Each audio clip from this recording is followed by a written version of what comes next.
Okay, we'll call the meeting to order. May we have a roll call, please? Ms. Moore? Here. Mr. Gillis? Here. Mr. Pollack is absent. Ms. Hughes is absent. Mr. Sheridan? Here. Mr. Wright? Here. Mr. Lopez? Here. Okay, thank you. If I could ask everyone to make sure your cell phones are off. The first item on the agenda is approval of the minutes from the May 21st, 2013 meeting. Do we have a motion to approve? I make a motion to approve the minutes. Mr. Lopez, thank you. Do we have a second? Second. Mr. Sheridan, thank you. Is there any discussion? Seeing none, we'll call the vote. All those in favor say aye. Aye. Opposed? Motion carries. Next item on the agenda is public comment. If there's anyone here wishing to speak to the board tonight, other than on the public hearing items, they can come forward at this time. Seeing none, we'll close public comment. We don't have any public meeting items. Our next item is a public hearing on ordinance 1568, comp plan amendment for the Covenant Presbyterian Church. Ordinance number 1568. Is the applicant here? Would you come up to the podium?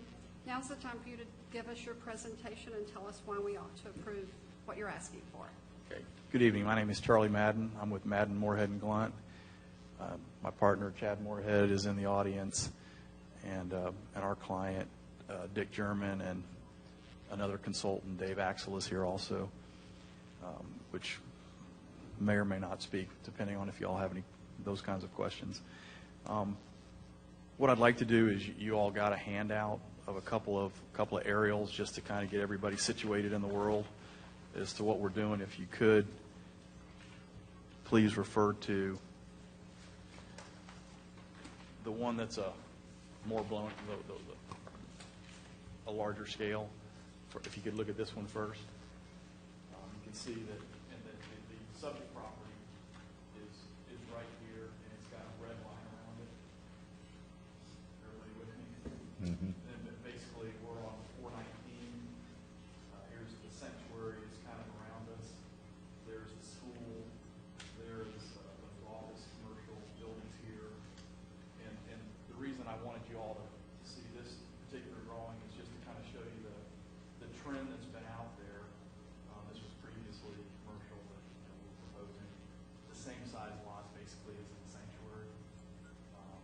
And all of the lots that you see that are across the street, that are here next to us, as far back as we go, and including up here, are all 50-foot lots, the same as what we're proposing. So it's a very similar situation as the trend that you see for the single-family lots that are out on 419. The other one is a little bit, if you go to the second aerial, which is a little bit more of a, now it's a blow up more of our specific area, which is, again, you can see it's got the red line around it, so you can take it out. And a couple of quick notes are that, the lots that do back up to the sanctuary here will have a 6-foot PVC fence within there, behind those lots that are there. And I think those are 75-foot lots.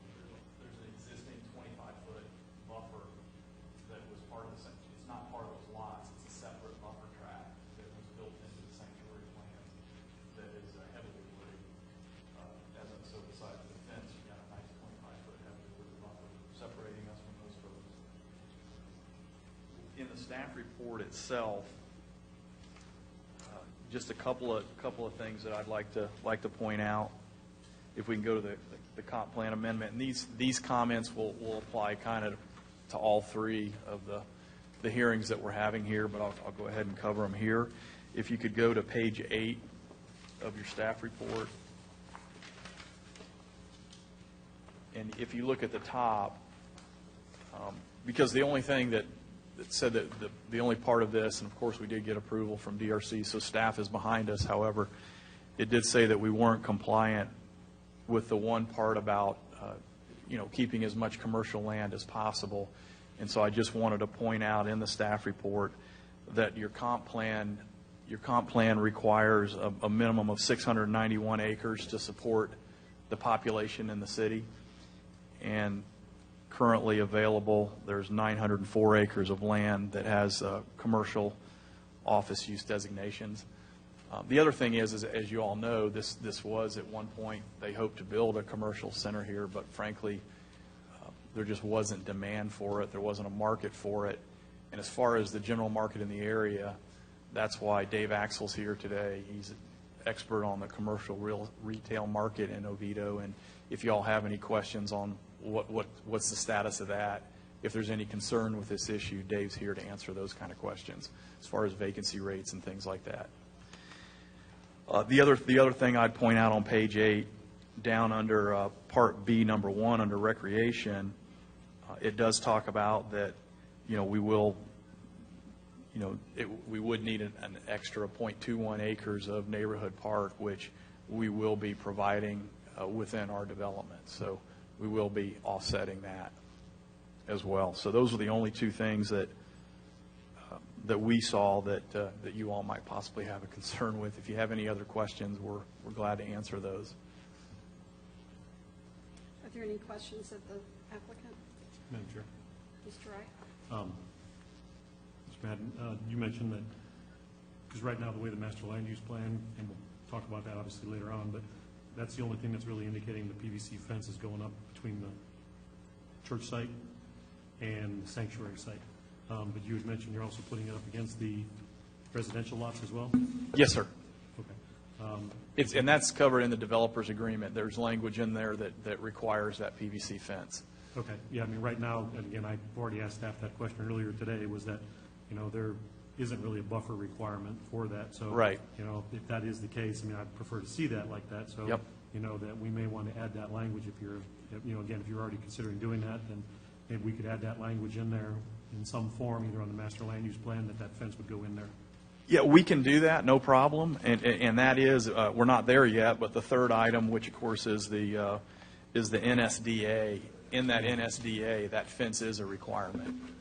Okay. And the way that's fine. The way I read it, though, it was only required between the church and the sanctuary. It wasn't required on the enclave side. So that's where I'm saying we may need to correct that language if you're willing to. Again, you've already said Sure. And when we get to that one, I can show you the language in there where it said that we had to do the PVC fence. Okay. No, that's perfect. Thank you very much. Any other questions? Not this time. Thank you. Okay, thank you. May we hear from staff? Thank you, Madam Chair. This is a request to amend the city's official future land use map to change the future land use of approximately 9.73 acres from commercial to low-density residential. The property consists of one parcel with a total area of 16.14 acres, located on the north side of County Road 419, east and adjacent to Willingham Road. The subject property has two future land use designations, rural on its western section and commercial on its eastern section. The purpose of the comprehensive plan amendment is to designate the eastern 9.73 acres of the subject property with the low-density residential future land use designation. The remainder 6.41 acres will remain for use by Covenant Presbyterian Church and will maintain the current rural future land use designation. The owner is Covenant Presbyterian Church. The applicants are MI Homes of Orlando, LLC, and AHS Development, LLC. The applicant's consultant is Madden, Moorhead, and Glunt. The comprehensive plan policy 1-1.1.4 requires the city to evaluate at a minimum the following when considering a comprehensive plan amendment request.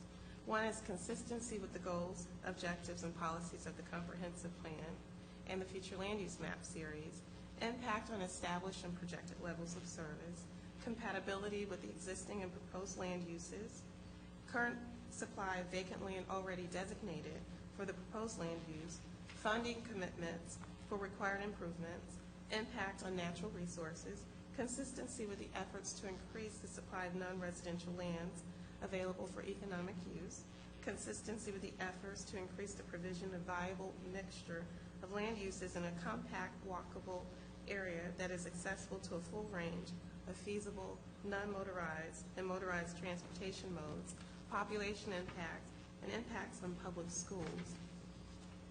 The results of this review has been provided in your attached report. At its Thursday, May 16, 2013 meeting, the Development Review Committee recommended adoption of the proposed comprehensive plan amendment, future land use map, to city low-density residential. The proposed low-density residential future land use is compatible with the adjacent future land use designations, zoning districts, and existing uses.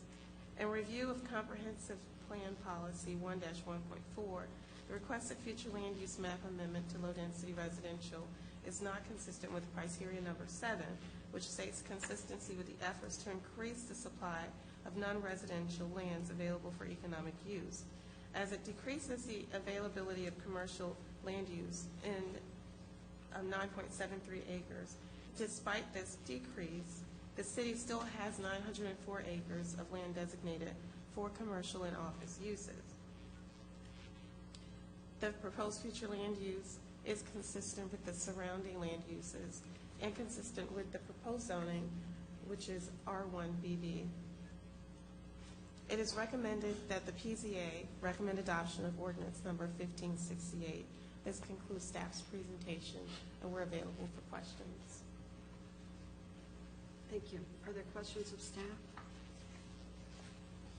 Madam Chair? Mr. Wright?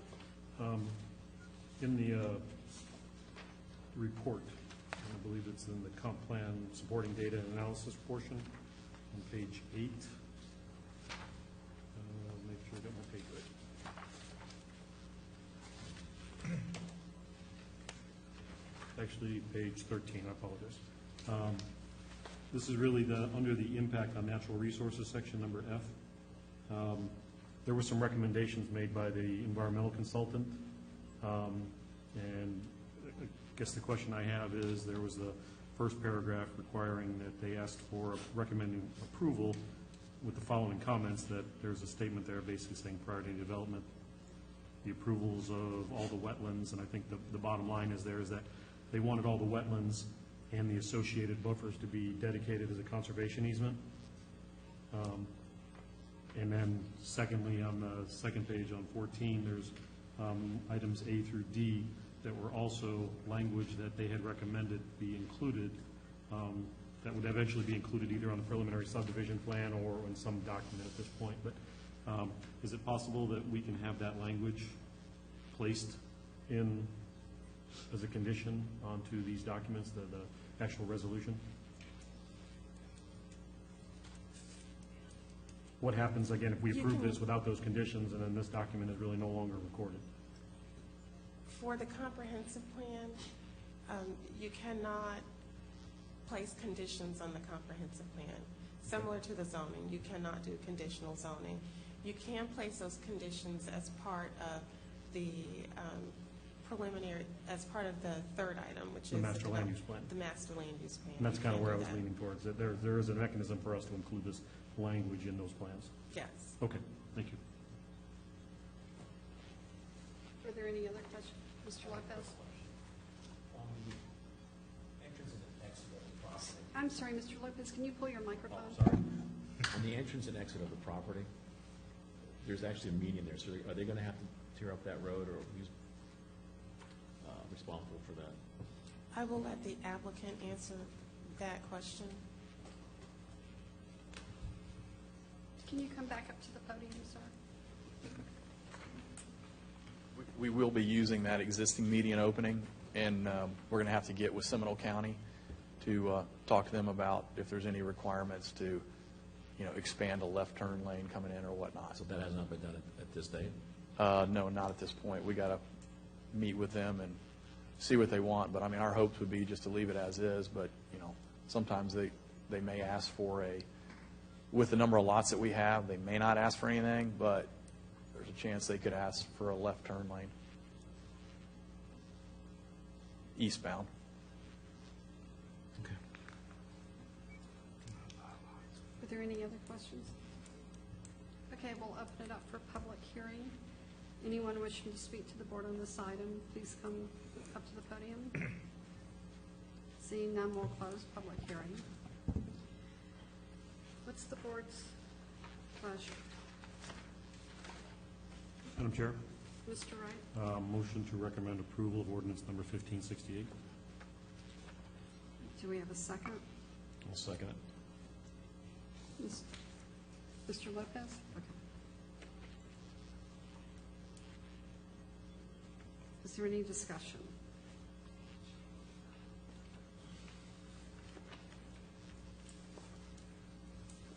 Mr. Wright? Okay. All those in favor, we'll call the vote on it. All those in favor say aye. Aye. Opposed? Motion carries. The next item on the agenda is ordinance number 1569, the zoning map amendment for the Covenant Presbyterian Church. May we hear from the applicant on this item? State your name and address again for the record. Charles Madden, Madden, Moorhead, and Glunt. It's 431 East Ratio Avenue, Maitland. I guess without being, I don't want to be redundant and make the same comments. The same thing would apply on the commercial comments. And at this point, there's still 739 acres of already commercial and office zoning, and the comp plan calls for 691. The difference in that number is some of them have that comp plan designation but haven't been rezoned yet. That's the difference between that 700 number and the 904. But other than that, I guess the same comments as before. Thank you. Thank you. Are there questions of the applicant? Thank you. Staff, you're up. Thank you, Madam Chair. The Planning, Zoning, and Appeals Board is asked to consider an amendment to the city's official zoning map to change the zoning district of approximately 9.73 acres from commercial C1 to residential R1BB. The subject property has two zoning districts: agriculture on its western section and C1 on its eastern section. The purpose of the zoning map amendment is to designate the eastern section of the subject property with the R1BB zoning district. The remainder 6.41 acres will remain for use by Covenant Presbyterian Church and will keep the current agricultural zoning district. Consistent with the comprehensive plan policy 1-1.1.4, staff researched the requested change of zoning and summarized it in the attached report. At its Thursday, May 16, 2013 meeting, the Development Review Committee recommended adoption of the proposed zoning map amendment to R1BB. The subject request is compatible with comprehensive plan policies 1-1.1.2, 1-1.1.4, 1-1.1.16, 1-1.1.5.5, 3-1.3.9, 3-1.3.13, and 3-1.3.14. These policies support the following: more compact walkable areas, the promotion of a diversified citywide housing stock, the availability of diversified citywide residential lot mix, and the availability of a variety of housing types appropriate for all residents at all stages of life. The proposed R1BB zoning district, with its 5,000 square foot minimum lot size, is consistent with the variety of lot sizes within the sanctuary planned unit development that border the subject property on its north and east side, still maintaining the low density characteristic of its land use designation. The lots within the sanctuary PUD adjacent to the subject property vary in width from 50 to 75 feet, and in area from 5,750 square feet to 9,400 square feet. And if you look at the attachments that we handed out, has the yellow and pink highlighted area. And I'm not sure if it's in the same order, but if you look at the top, it'll say Plat Book 58, page 34. That's going to be the first page. And the yellow area is the area of the subject property. The pink area is the area within the sanctuary. Pink is highlighted for lots that are 50 feet in width or less. So you'll see that near the subject property, you have lots 69, 68, 67. That's all 50 feet or less in width. And then if you go over, it's called on this map Spring Heather Place, you'll see the other lots that are also pink, that are 50 feet in width or less. If you turn the page at the top, it should say Plat Book 58, page 29.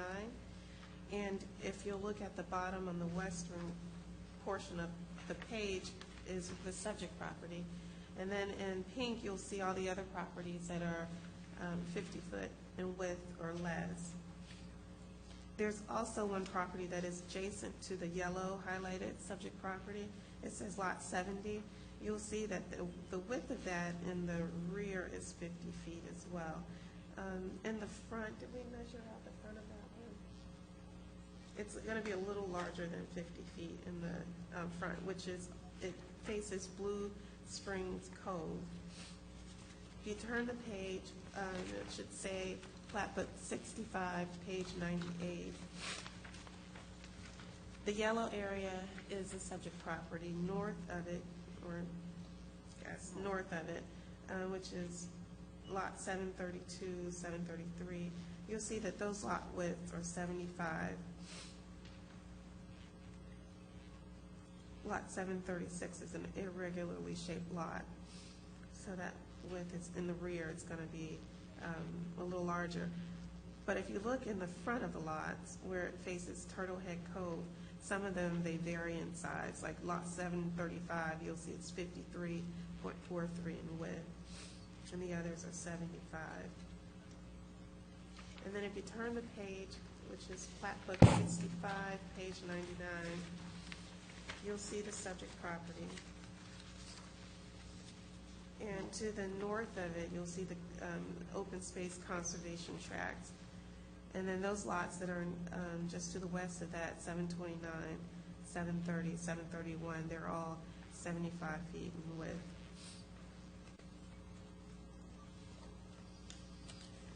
So the proposed change of zoning is consistent with the proposed future land use of low-density residential, and it's also consistent with the surrounding zoning district. It is recommended that the PZA recommend adoption of ordinance number 1569. This concludes staff's presentation, and we're available for questions. Thank you. Are there questions of staff?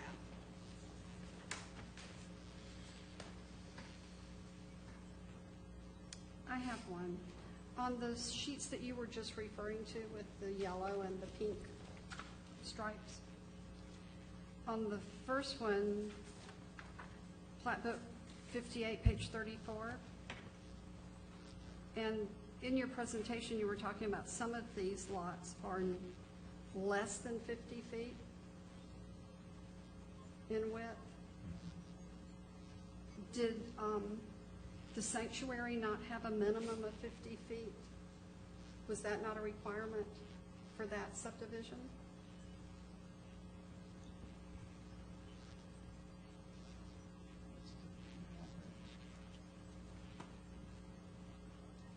I believe that it's going to be the average. We didn't take a look at the sanctuary development agreement. I know there are setbacks in that development agreement.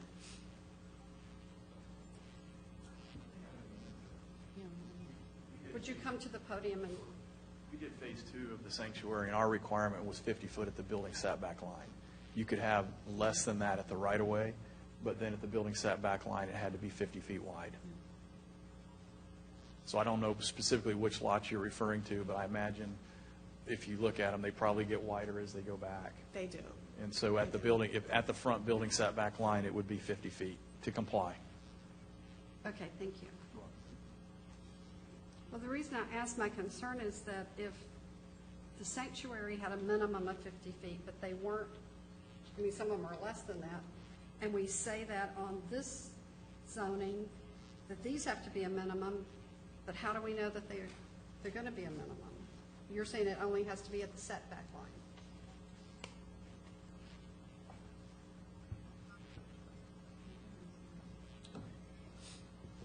What is being proposed now is a more regular type of development. So the problem with sanctuary is that you have a lot of irregular lots. Those lots in the cul-de-sac, so they have a narrow front, facing the street, but then as the applicant said, when you go to the setback line, they have to meet the minimum standards. So there is why in the sanctuary you have less than 50 facing the street in the lot line. We don't have that situation in the proposal right now, but this is a requirement from the Land Development Code. You can also, because it's a development agreement, you can put language in there that would require them to have 50 feet at the street. You could require that. It won't. That won't work. You can't do that on a cul-de-sac. I'm sorry, I'm not speaking. Yes. That won't work. On a cul-de-sac, you cannot have a minimum of 50 foot. It's typical that the average width of the lot for the building footprint is going to meet that requirement of 50 foot. At the setback. Regardless, at the setback, at the cul-de-sac, in order to go around the radius, you can't meet that That's requirement. fine. Without making the lots much larger than they would have to be.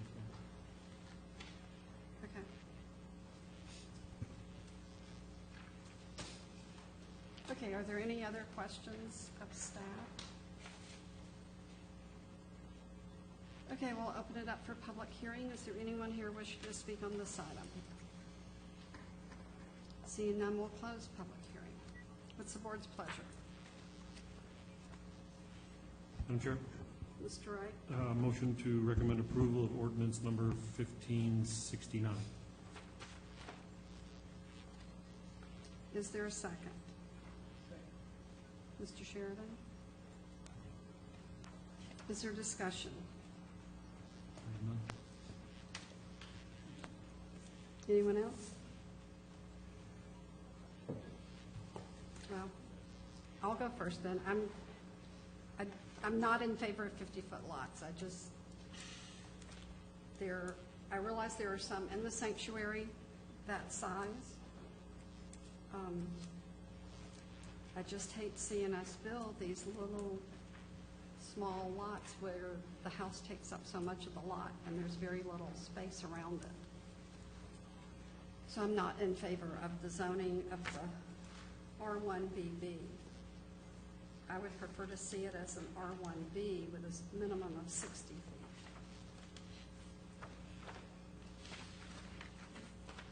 But I don't know if I have anybody to go along with me, so we may be stuck with the 50 feet. Is there any other discussion? Okay, we'll take the vote. All those in favor say aye. Aye. Aye. Opposed? Nay. Okay. Motion passes. The next item on the list is resolution number 2660-13, the non-statutory development agreement and master land use plan for the enclave at Sanctuary and Covenant Presbyterian Church. May we hear from the applicant?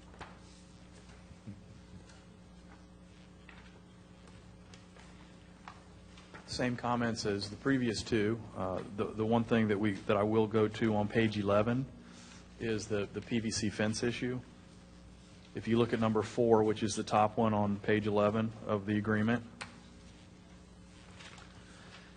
if you look at the where the word residential, the third line down and under number 4, residential is underlined. It says residential site shall contain a brick wall or PVC fence along the north. It's actually, it says provided that the brick wall or fence is located outside the wetland. Well, it's not asking, and we may even want to clarify that language. It's referring to the north property line against those lots in the sanctuary. But the way it's worded, you would almost think that they were asking, you would almost think it was a PVC fence. Obviously, we're not providing a fence against the wetland or the wetland buffer that will be there. So, but along that north property line, the intent of this is that there would be a PVC fence on the north property line up to the wetland buffer line, to be perfectly clear. I think that's, Mr. Wright? thank you. Sorry, I spoke out of turn. And if you if we look at the blow-up aerial to just. Can you identify the wetland area for us? Sure.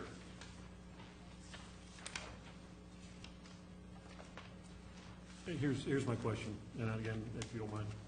If we look on page, it's on our master land use plan, page 3, and the way I read it was, going back to that page, it was in the north wetland landscape buffer on the residential side. That wetland buffer only pertains to this right here. Correct. And these lots. It doesn't cover these lots here. So there is no wetland buffer there that would fall into that definition. There's not, but it does talk about there being a PVC fence there. Yeah, and that's where I'm saying the language is different here, because it's all, the way you read it, it only refers to the lots along the wetland buffer, which are lots 24 through 21. Where obviously we won't have a fence. Right, but it's, There will be one here. so, maybe to make it clear, maybe we can just spell out that lots 25 through 31.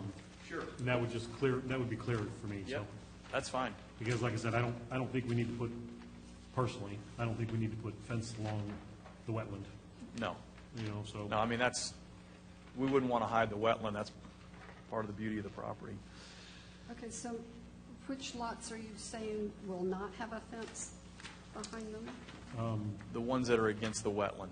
21 through 24. Okay. And then coming down where? Four, yeah. 14 through 20? Those aren't included in this description here. So that's my question. Are those lots 14 through 20, those will not have a fence? No, no, ma'am. Okay. Was there anything else that you wanted to tell us about your project? I think that was the only clarification we needed. If you all have any questions, glad to answer those.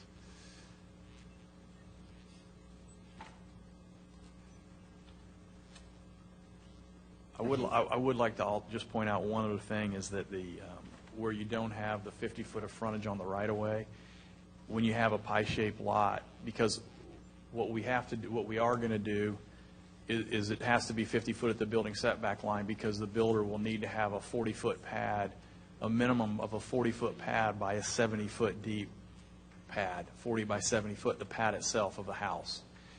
And so if you have less frontage and it backs up, it makes the lot deeper. So as far as having a lot with less square footage, that doesn't happen, because the building setback line gets a little bit deeper than normal. And so the lot area, you were talking about a smaller lot, they all still have to be a minimum of 5,000 square feet. So you have to make up for that in the depth, if you follow me. And so you're not getting a smaller lot because it doesn't have 50 foot on the right-of-way. I just wanted to make that perfectly clear. But all of the pads of the houses are going to be a minimum of 40 feet wide? Yes, ma'am. They will all be a minimum of 40 feet wide, and they'll all be a minimum of 70 foot deep.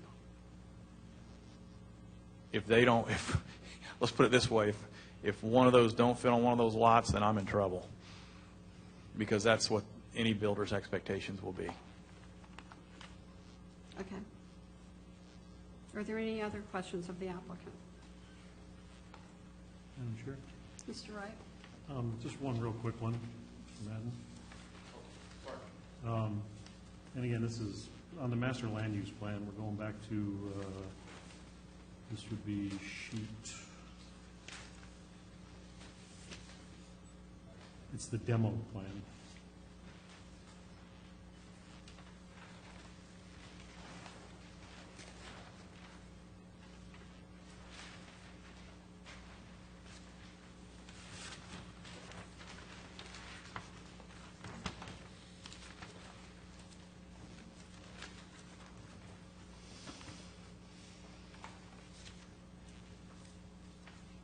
You need a copy of the sheet?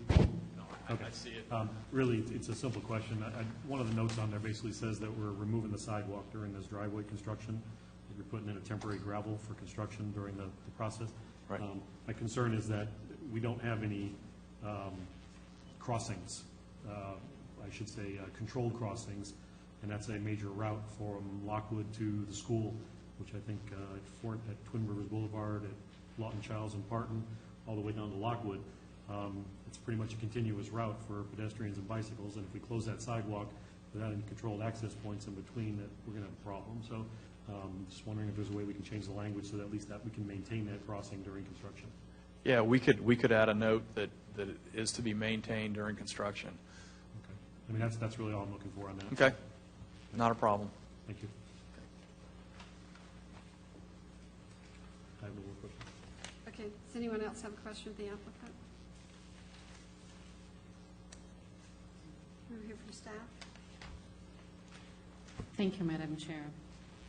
This is a request for the Planning, Zoning, and Fields Board to recommend approval of resolution number 2660-13 related to the amended and restated non-statutory development agreement and associated amended master land use plan for the Enclaved Sanctuary and Covenant Presbyterian Church site.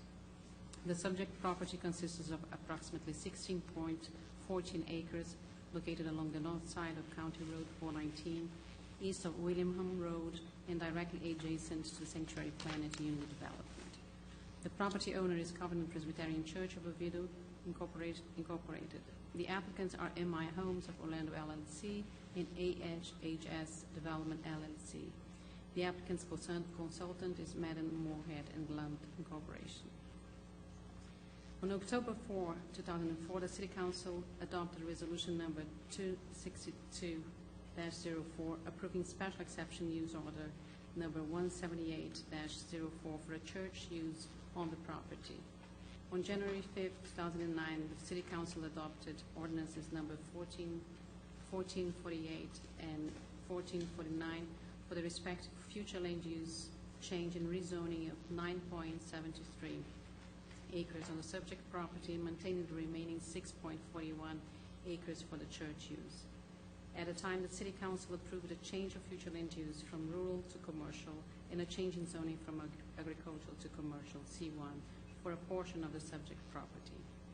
In May 2009, the City Council approved resolution number 1983-09 for a non-statutory development agreement with an associated master land use plan for the Covenant Presbyterian Church mixed-use site. It's not here, but I would like to add that the non-statutory development agreement was extended in February 2012 by resolution number 2472-12, and you have a copy of the resolution.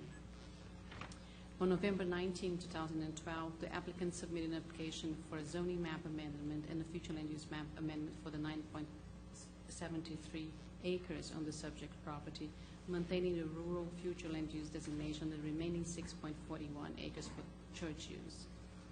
The applicant is requesting a change of future land use designation from commercial to low density residential and a change in use from C1 to R1BB.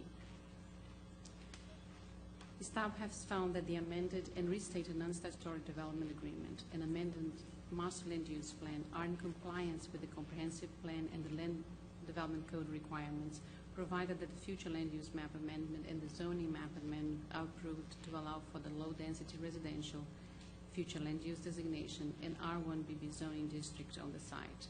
Staff also verified that the amended master land use plan properly reflects the standards provided within the amended and restated non-statutory development agreement. The city attorney has reviewed the amended and restated non-statutory development agreement and provided comments that were addressed.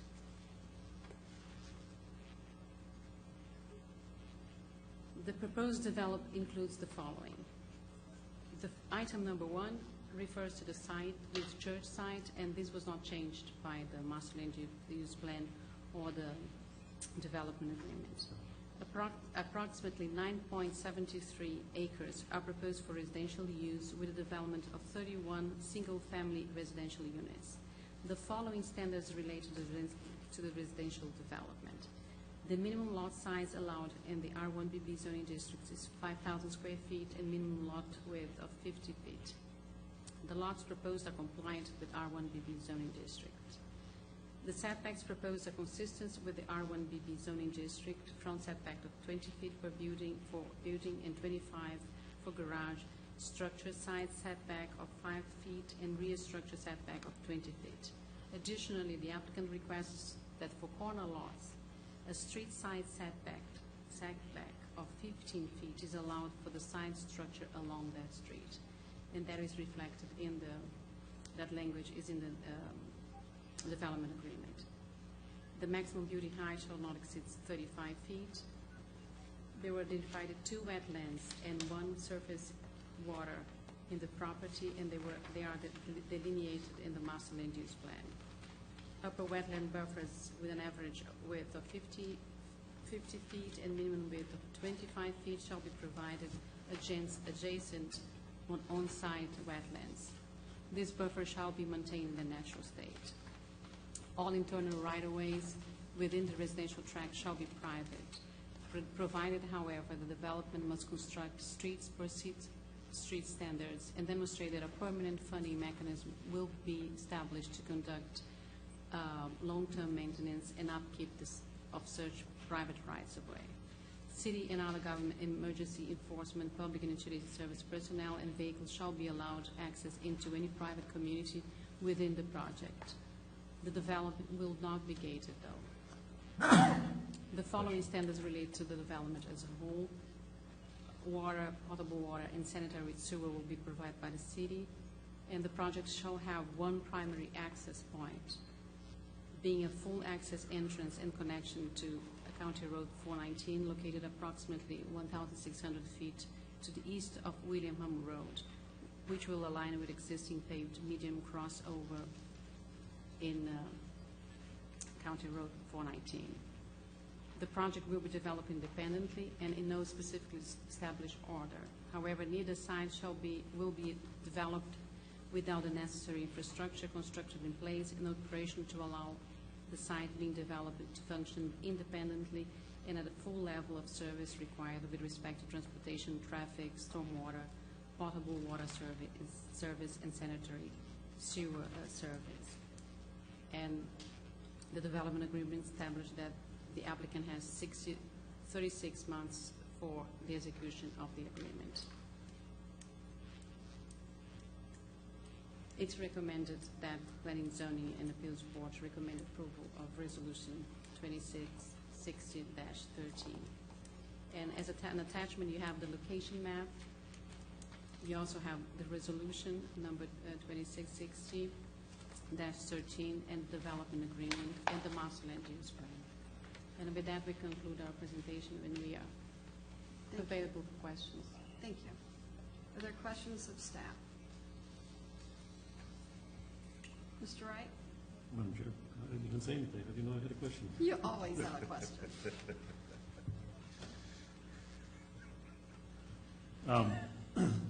I'm looking at page on the master land use plan, MLUP-1. And this is more of a question I'd like an answer to for myself is, right now the applicant is set aside 0.43 acres of recreation, of which we've identified that 0.21 was required because of the lot use. But the designation as far as the description of the type is to be TBD, which I'm assuming to be determined. I know our land development code requires that I think lots over 25 lots or developments over 25 lots require them to be more of an active park, a mini park, which has a definition describing types of amenities. Can that be determined at the final engineering submittal?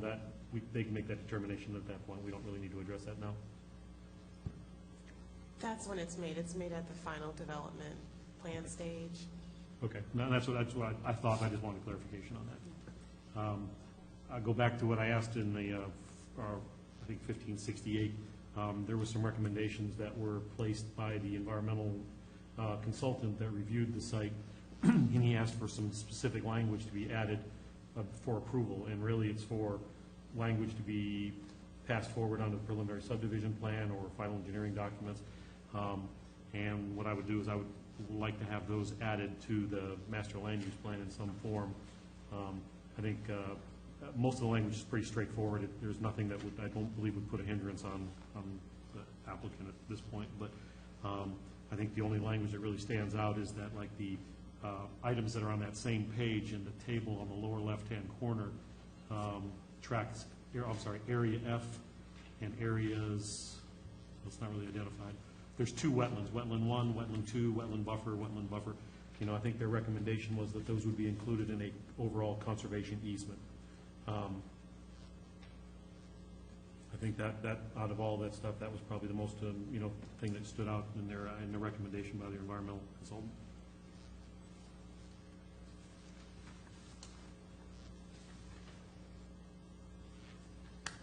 Madam Chair, I would ask that when you make your motion, that you include the language in that motion, how you want it to be stated in, I recommend the development agreement. So just include that language. Okay, thank you.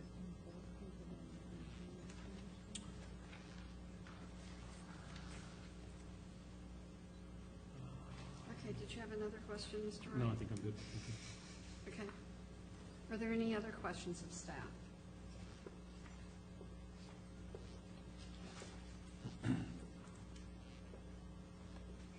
Okay, we'll open it up for public hearing. Anyone wishing to speak on this item? Seeing none, we'll close public hearing. What's the board's pleasure?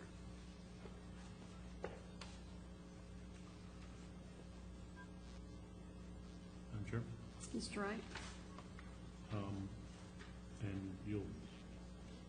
I'd like to make a motion to recommend approval of resolution number 2660-13. But I would also like to add some language to that, so With- make the motion with first change. with changes. Will you make the motion with those changes? Okay, thank you. With the following changes. First, that in the document identified as resolution number 2660-13, Exhibit 1, page,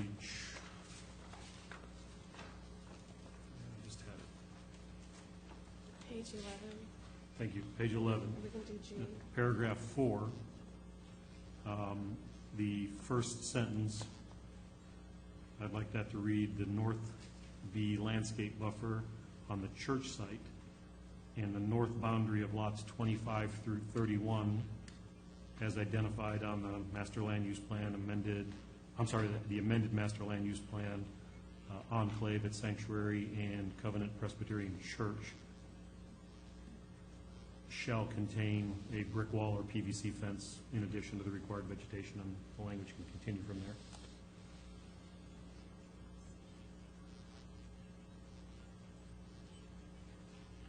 there. Okay. And that, in addition, then also on the master land use plan, and where this would go probably be on, I would think, MLUP-1, is that there are paragraphs identified in either ordinance 1569 or 1568 on page 13 and 14.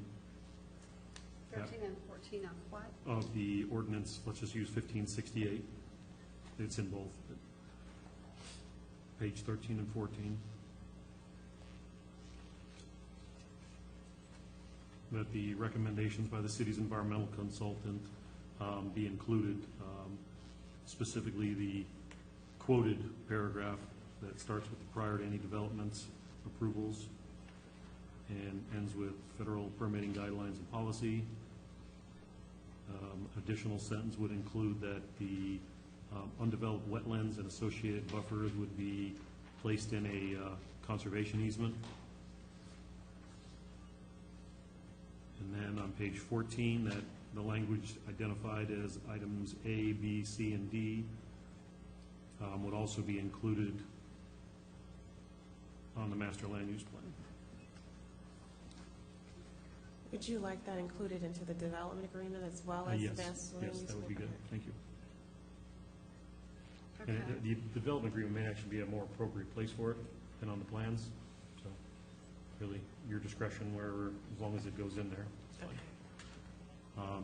The only other thing on the master land use plan, again, that was based on the demo sheet, and according discussion with the applicant, they wouldn't have any objection, is that we would include language that would make sure that that sidewalk crossing is maintained during construction, so that there's no closure, in a sense, associated during the development.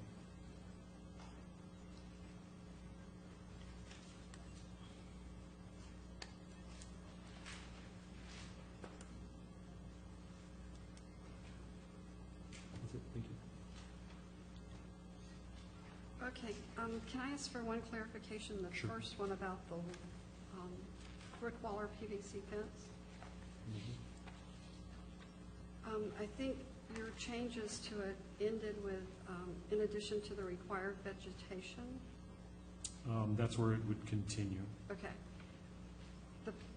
I have an issue with the rest of that sentence, that says, provided that the brick wall or fence is located outside the wetland. Can we say that it must be instead of provided that? Does the brick wall or fence must be located outside the wetland? I just have a problem with the word provided. I think it can be read different ways so that it's not required. I don't have any objection. I mean, again, the idea is Would you that we don't want include to. that in your amendment? Yes, I would include that. Okay, Ideally, we don't want a fence against the wetland, so. right. Okay, so that's included in your amendment. Okay. Madam Chair, can you repeat how that will state? Mr. Wright said to start with, where, You'd like me to repeat it? yes, Okay, sorry. The first sentence in that paragraph would then read, "The North B landscape buffer on the church site and the north boundary of lots 25 through 31, as identified on the amended master land use plan, Enclave and Sanctuary and Covenant Presbyterian Church, shall contain a brick wall or PVC fence in addition to the required vegetation, provided that the brick wall or fence must be located outside the wetland," period. take out provided. That's what I was, that's the one word that was bothering me. Okay, remove the word provided. I don't, it doesn't make the sentence carry, but, Well, if you say after the comma there, and the brick wall or fence Okay. must be located outside. again, I think that would suit the same principles. Do you have that, Ms. Pierre? I have Okay. Thank you. Okay, so we have our motion. Do we have a second? Second. Mr. Lopez, thank you. Is there any discussion?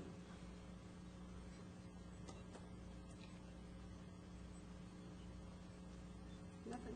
Okay, we'll call the vote. All those in favor of the motion with the amendments to the agreement, say aye.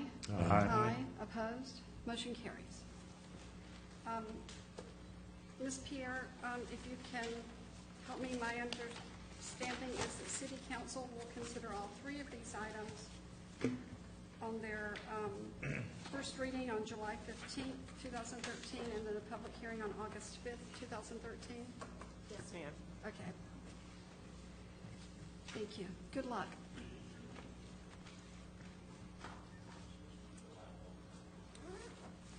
Is there a question about the meeting dates? Yeah. Ms. Pierre, can you help us out with that?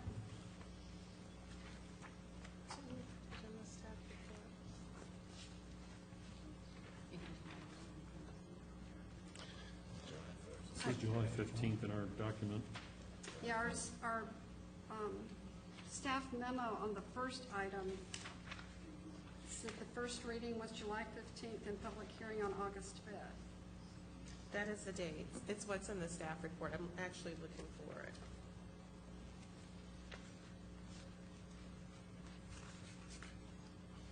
We placed them in the staff report. I can't find it right